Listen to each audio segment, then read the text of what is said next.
Voltamos com o nosso jeito diferente de falar de agronegócio, falar de agropecuária, e hoje recebendo aqui a presença ilustre do Adriano Carvalho, que é diretor de atração de investimentos da Invest Minas. Para você que está chegando agora, o Invest Minas é do governo de Minas e é o órgão que substituiu o Instituto de Desenvolvimento Industrial de Minas Gerais. Eu tenho que explicar isso porque na hora que eu estava fazendo a pauta, o senhor deve estar acostumado com isso, né? O Invest Minas ainda não é tão conhecido como o antigo INDE. Não, nós temos aí coisa de 17 dias de nova identidade, né? Nós mudamos aí praticamente em 1º de janeiro, né?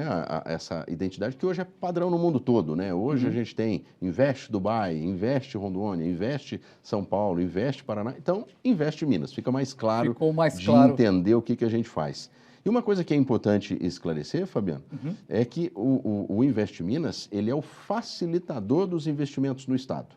Então, nós agimos como facilitadores ou para as empresas que chegam ou para aquelas que já estão. Nós não atendemos só as empresas de fora. Nós continuamos atendendo as empresas de dentro do Estado com questões tributárias, às vezes um licenciamento ambiental, uma discussão, às vezes, de um acesso rodoviário, a interface com as prefeituras, a construção da cadeia de fornecedores, que no agro é fundamental. A cadeia de fornecedores. Não adianta eu ter uma grande bacia leiteira, se eu não tenho a conservação desse leite, se eu não tenho o transporte desse leite, a energia para esse leite e depois a industrialização desse leite. Perfeito. Então, a gente acompanha esse caminho. Agora, nesse processo de acompanhar o caminho, a gente acompanhou, a gente até comentava aqui antes, né, sobre essa questão da Heineken, né, do investimento da Heineken em Pedro Leopoldo e tal.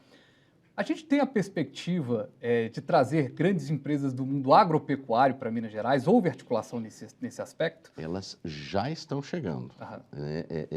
E o agro é um mundo, né? Então, nós temos algumas empresas que são ligadas aos nossos minérios, como as empresas de fertilizantes. Né? E o fertilizante é algo onde o Brasil tem um mercado fabuloso, Fabiano. Porque nós produzimos 10% do que consumimos, 90% do fertilizante utilizado no país é importado. E com essa riqueza natural que a gente tem. Então, as empresas do agro, nesse setor, já estão com seus investimentos a todo vapor. Um outro setor que cresceu tremendamente no agro é a genética. Seja a genética das sementes, a genética das criações, né, da produção de pintinhos, de gado. Então, essas empresas também estão chegando. E aí a gente vai ramificando o agro, né? E quando a gente fala para a grande maioria dos produtores mineiros, que são pequenos e médios, né, a gente fala muito da industrialização do seu produto. Olha que interessante, se a gente pensar coisa de 5, 6 anos atrás, a gente chegava numa gôndola de supermercado e a gente ia encontrar as marcas de requeijão famosas, aquelas marcas nacionais, que continuam lá. Mas hoje, muita gente prefere aquela marca regional. A marca da cooperativa da sua cidade. Alguém já lembrou uma marca aí agora? Todo mundo já lembrou. A cooperativa da sua cidade, que também faz um bom requeijão, uma boa manteiga, uma boa mussarela. Então, isso é desenvolvimento econômico. Né? E hoje também existe até as grandes marcas que se transformaram, os hipermercados, que compram um produto das cooperativas e faz aquele produto com a marca dele. Tem um supermercado grande, por exemplo, em Belo Horizonte, que faz isso, outros hipermercados também. Exatamente. E a gente vai ter isso no café, a gente vai ter isso nos laticínios, a gente vai ter isso na carne, né? E isso gera oportunidade para as pequenas e médias cidades do estado, né, entrarem nesse circuito, gerar emprego, gerar renda, vender o seu produto melhor, por um preço melhor, que na verdade é o que importa, né, para o agricultor, vender melhor, né, e com isso ele prosperar. Nós temos duas maneiras de conseguir essa prosperidade. Uma é vendendo melhor e a outra é reduzindo os custos da operação. E um grande custo que ele tem hoje na operação é a energia elétrica. Então, se ele consegue, com a energia renovável, com uma microusina de energia fotovoltaica, reduzir ali 70%, 80% da sua conta de luz, esse dinheiro sobra no bolso. E nessa coisa de sobrar no bolso, de ampliar também horizontes, quando se investe na questão da energia renovável, a gente também atrai a tecnologia? Com certeza, ela vem de mãos dadas. Vem junto, né? Se a gente lembrar aqui, né, talvez a gente que já tenha um pouco de cabelo branco ou menos cabelo vai lembrar disso, A gente via essas placas de energia solar nas casas, para quê? Para aquecer a água. Exato. Aquilo que eu falei, viu, no início, que o cara falava, aquele ali é rico, tem... Não tinha isso, Era, né? para esquentar a água da banheira. Mas não tinha isso, quando a pessoa tinha energia solar em casa. Ó, a casa era valorizada. A casa, né, para se comprar um imóvel, ó, tem energia solar. Mas a energia solar só aquecia a água. A água. Hoje não. Já dava uma economia boa. Nossa, tremenda. E era um diferencial, né? Mas essa mesma placa evoluiu para produzir energia elétrica. Olha que esse mesmo equipamento foi evoluindo. É tecnologia. Né? E uma tecnologia que hoje a gente passa em residências, em pequenos comércios, a gente já vê. Né? No telhado das garagens, no telhado dos galpões, né? Muita gente fazendo isso. E nas propriedades é muito interessante. Eu acho muito interessante isso. Porque o telhado é um lugar óbvio. Mas quando a gente aproveita uma encosta de um morro, por exemplo, que eu não usava para nada, eu passei a ter uma área que era inútil ser produtiva. Então, e isso eu acho fantástico. Agora, conversando aqui com o Adriano antes da gente começar o programa, e aí já algo até super interessante a gente trazer em outros programas aqui, tudo que tiver de agro aqui, acontecendo em Minas Gerais, no Brasil, você vai ter aqui. Ele me falava de 3 pontos que eu tenho que dividir aqui, aproveitar a presença do Adriano aqui, porque senão vão falar que eu estou mentindo. Primeiro, essa lavoura de madeira nobre, que história interessante, ou seja, você consegue matar 2 coelhos com a cajadada só, né? Exatamente, são as plantações do mogno africano. O mogno é uma madeira de lei, é uma madeira preservada. Eu não posso derrubar uma árvore de mogno de maneira alguma, eu vou arranjar um problemão. Mas quando ele é africano, ele é exótico, ele não é do nosso bioma, e por isso ele é tratado como uma lavoura. É igual ao eucalipto. O eucalipto é uma lavoura. Então, se eu vou ter uma madeira de lei sendo produzida, certificada dentro de todos os critérios legais, com alto valor comercial, sem impactar as florestas brasileiras. E essa é uma madeira muito valorizada no exterior, então é uma madeira para exportação. É claro que muita coisa vai se usar no Brasil, mas todo mundo quer vender para um mercado valorizado, né? Então, muita gente vai mirar a exportação. E hoje a gente já tem grandes áreas no Triângulo, no noroeste do estado, sendo cultivadas com o mogno africano. Perfeito, é uma situação legal. Outro ponto que é interessante, que também não deixa de ser dentro do nosso tema aqui, que é o surgimento das seringueiras, né? Ou seja, você tem aí um outro caminho acontecendo em Minas. Pois é, essa é uma curiosidade tremenda. A gente achava que as seringueiras tinham ficado lá atrás, né, no período do desenvolvimento do Brasil. Não, tem muita gente e gente importante investindo em seringueira. Por quê? Porque ela tem a neutralização do carbono, eu mantenho a floresta em pé, é uma cultura perene. Né? Eu planto essa árvore e ela dura quase 20 anos produzindo. Então, enquanto ela está viva, ela está capturando o carbono da atmosfera. Perfeito. Então, eu estou no mercado de descarbonização. Por outro lado, é uma borracha natural, que hoje vem sendo valorizada, e o Brasil, ele produz hoje 20% do que ele consome.